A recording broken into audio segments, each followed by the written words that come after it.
Et salut à tous, c'est ZonSilver, et on se retrouve aujourd'hui pour une nouvelle vidéo avec de nouvelles théories et de nouveaux éléments trouvés sur Pokémon Écarlate et Violet.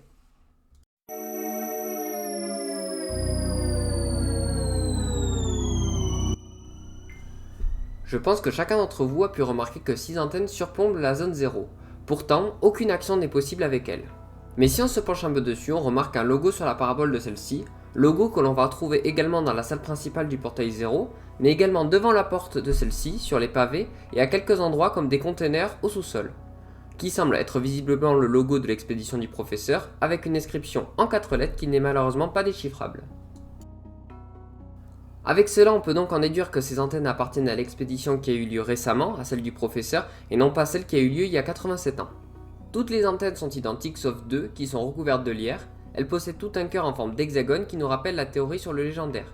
Et c'est possible écaille que l'on va peut-être retrouver sur son corps, et on peut donc théoriser sur le lien entre le futur légendaire et ses antennes. Déjà, pourquoi ces antennes? Servent-elles à émettre ou à recevoir quelque chose? Si on regarde, elles sont toutes orientées l'une vers l'autre en symétrie. À ce moment-là, plusieurs idées peuvent nous venir en tête. La première pourrait être une sorte de détecteur, qui dès que quelque chose dépasse cette limite, cela pourrait créer soit un signal pour prévenir que la chose est passée, soit envoyer un laser d'énergie pour contenir la chose. La deuxième peut être tout simplement des antennes pour émettre et recevoir des informations, c'est peut-être grâce à cela que le professeur nous contacte, mais dans ce cas, pourquoi en avoir mis 6, et non pas une qui va dans une direction précise, pouvant envoyer le message par exemple sur le laboratoire qui pourra ensuite le retransmettre. La troisième théorie est que Miraidon et Coraidon ont tous les deux un talent lié à l'énergie. Dans le passé, le soleil et le feu, dans le futur l'électricité. Ces antennes pourraient être tout simplement un panneau solaire qui transforme l'énergie du soleil en électricité. Cela lierait donc tout simplement les deux légendaires. Et si c'est bien le cas, et si la théorie est juste sur le fait que les antennes sont créées avec les écailles du futur légendaire, on peut deviner que le légendaire pourrait être inspiré d'un Pokémon avec une carapace ayant les mêmes attributs qu'un panneau solaire. Et si vraiment j'ai envie de partir plus loin dans la théorie, on pourrait presque imaginer un Pokémon avec le type électrique et feu. Pour l'instant, nous n'avons aucune info sur celle-ci, en espérant qu'on en apprenne plus dans le futur DLC.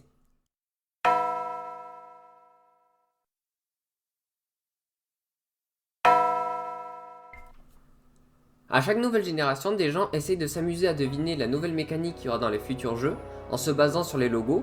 Donc ici, sur les logos japonais ou coréens, on pouvait voir une petite étoile qui annonçait la terracristallisation. Pourtant, quelque chose ne vous dérange pas?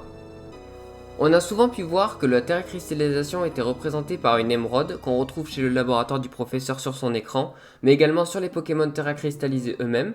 Vous avez sûrement déjà dû voir et entendu parler des yeux que l'on distingue sur celle-ci, mais pourtant on dirait que l'émeraude sur le logo a quelque chose de plus, comme si elle scintillait plus fort. Ne serait-ce pas encore lié au futur Pokémon légendaire? Imaginez plutôt un DLC où, maintenant que vous avez éteint la machine à voyager dans le temps, qui celle-ci puisait son énergie dans le cristal autour, donc réduisant ainsi sa propagation, le rendant de nouveau totalement autonome et le cristal commençant à se propager et à engloutir Paldea. Cela pourrait ainsi expliquer pourquoi le professeur avait mis autant de sécurité pour que la machine ne soit pas éteinte, et cela serait donc à nous de trouver une solution pour arrêter cela. N'oublions pas que, avant que l'IA n'aille dans le passé ou le futur, elle a commencé à se cristalliser elle aussi, et elle était la plus proche du cœur du cristal. Peut-être que cela n'est que fabulation, mais ça pourrait être dingue pour un jeu Pokémon.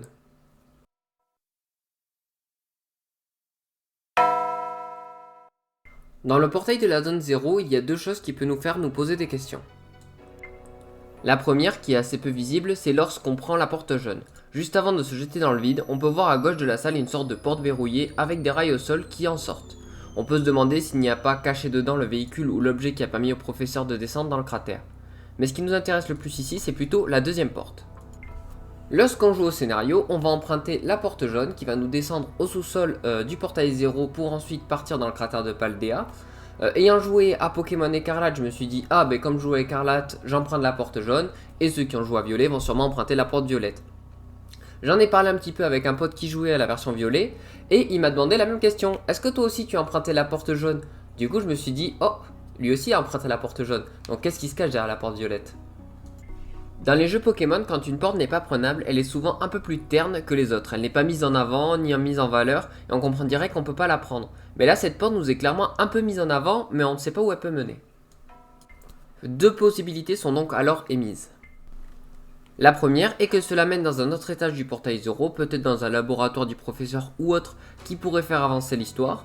Ou alors la deuxième est que cela pourrait nous emmener directement dans la zone 0, mais avec un nouveau chemin passant dans des nouvelles grottes. Pour la deuxième théorie, ce qui me donne cette idée est que dans le livre Écarlate et Violet, on nous montre cette image, la première expédition dans une grotte, grotte assez serrée qu'on ne retrouve nulle part dans le cratère. Étant à l'époque avec moins de technologie, ils ont dû y aller avec une méthode plus rustique, chemin qu'on n'a pas encore vu dans le jeu.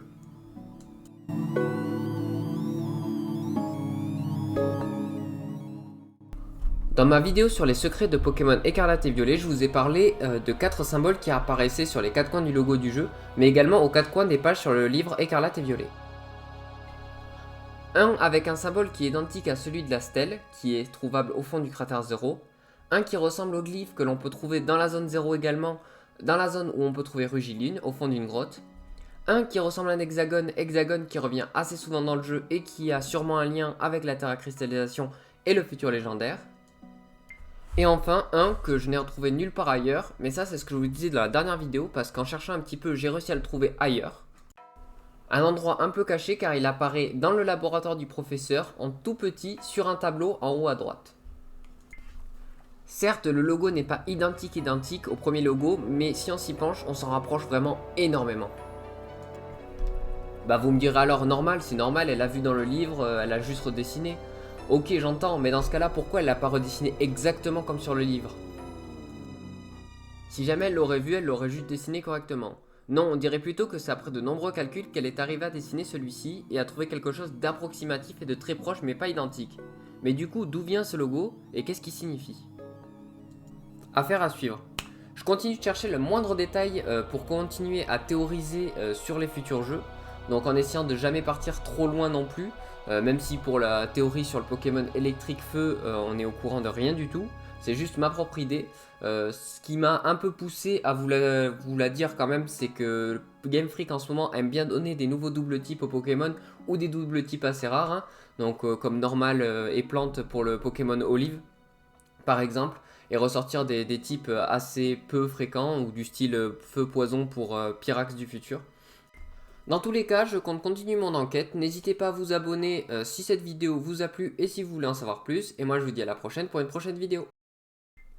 Je tourne cette petite vidéo durant le montage, à la fin de mon montage, pour vous remercier car on a atteint les 400 abonnés, ce qui me permet d'avoir accès à l'onglet communauté. Donc si j'ai besoin de vous partager des informations plutôt que de faire une vidéo, petite vidéo pour faire cela, je peux vous le mettre directement sur l'onglet communauté. J'ai déjà posté quelque chose, donc si vous êtes intéressé par les cartes Pokémon, ça peut vous intéresser. Je tenais aussi à vous dire que je compte continuer après au futur DLC des petits tutos et mes enquêtes.